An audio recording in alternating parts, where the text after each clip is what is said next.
Green or what? Yeah. Welcome back.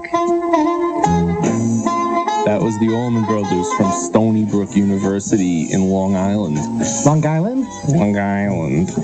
One hot band. July 26th, 1970. The good old days. Did we hear some of the Dark Star in there? Was there a Dark Star? Yeah, Little Mountain. If you were listening carefully, it was Little in there. Mountain Jam, Dark Star melody in there. Let's talk a little bit about the relationship of the Dead and the Allman Brothers. I mean, these guys were basically two peas in a pod, so to speak.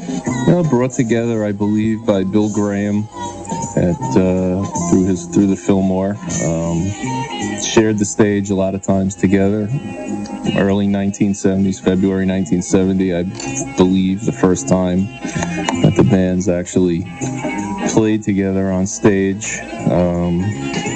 Fortunately recorded for posterity, thanks to the Grateful Dead. You know, the neat thing was that they had a musical kinship that, sort of a way of approaching music that could relate to each other, even though they were from different coasts and different cultures and all that. Well, a lot of their material came out of the blues, a lot of southern rock and roll, 2 keyboards, 2 drummers, and 2 guitars, 2 drummers, keyboard, organ, piano. A lot of very heavily extended jams. Improvisational.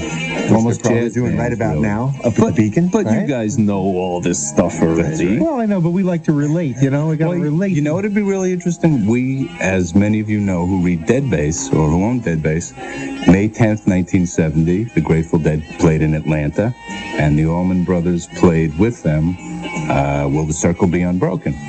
Yeah. That is a tape I suppose I would love to have, and I think anybody would if one does indeed exist. And if you're listening, yeah, exactly. Call us, please.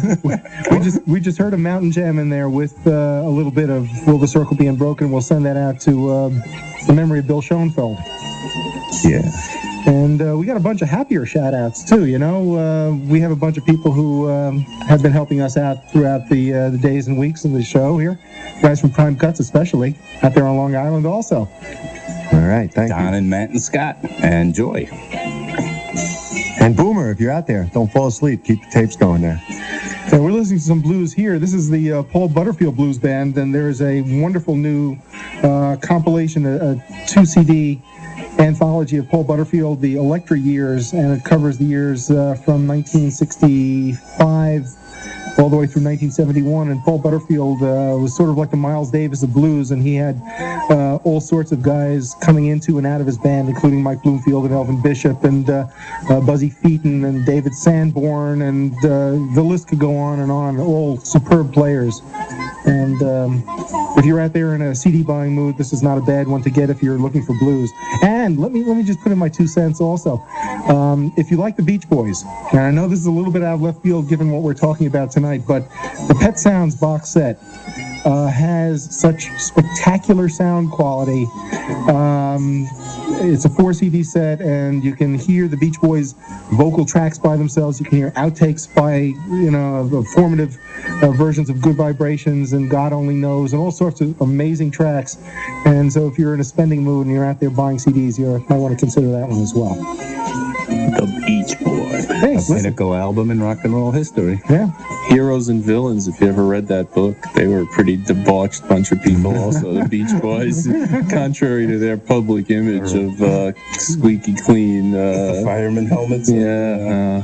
Anyway, the set that we just heard had... They did hook up with the Dead for a while, and caused some trouble. Yeah. We heard Don't Keep Me Wondering. We heard Stormy Monday, in memory of Elizabeth Reed. You Don't Love Me, Dreams, Phil Lesh, and then Mountain Jam. Well, and coming up, we've got a real treat for you, some pretty rare stuff.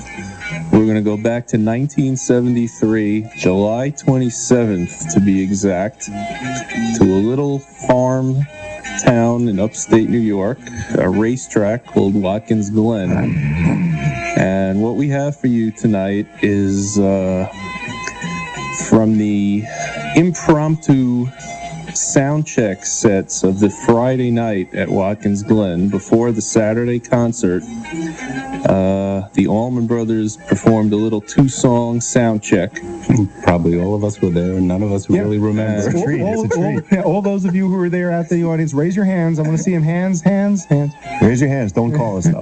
No, call us, actually. You can Not call every one us. of you. Call us with your best Watkins Glen can of tuna fish in the mud sandwich. Yeah, 212-279-3400, and we're not collecting money tonight, so you can call the Free Conscience and you can... Or Porter Sand stories. Anyway, what we've got here is the 2-song sound check set that they did.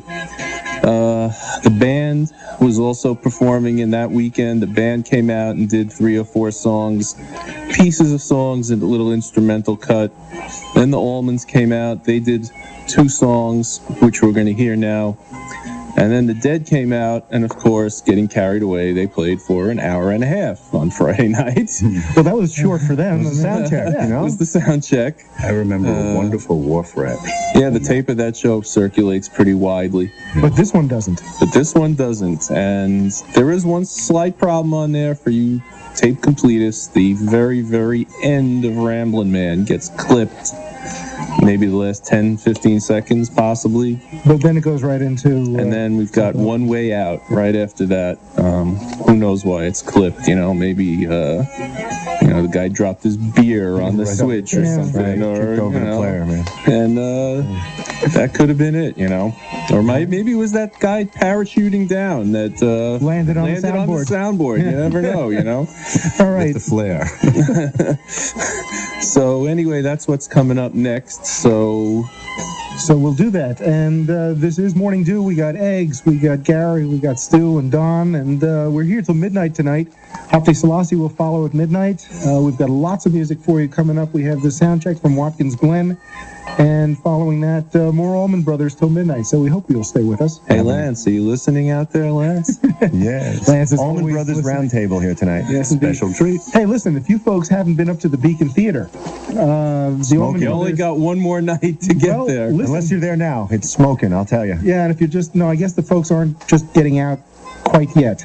Another 40 minutes. Yeah, so we'll talk to you again, hopefully somewhere around in there. We've all caught a few shows, I think, right? Yep. Absolutely. Yep. Smoking, I'll tell you. Yeah, they're really They've been well hot. worth seeing. So, if you're not doing anything tomorrow night, go down there and see if you can find yourself a ticket somehow. I think Last I'll do chance that. you get this I will tour. do that. All right, here comes the sound check at Watkins Glen, and we thank you for listening, and stay tuned. This is WBAI in New York. We apologize for any shortcomings in the quality of the ensuing tape. Yeah, it's We're just happy to have it. Nature makes it worthwhile. all right.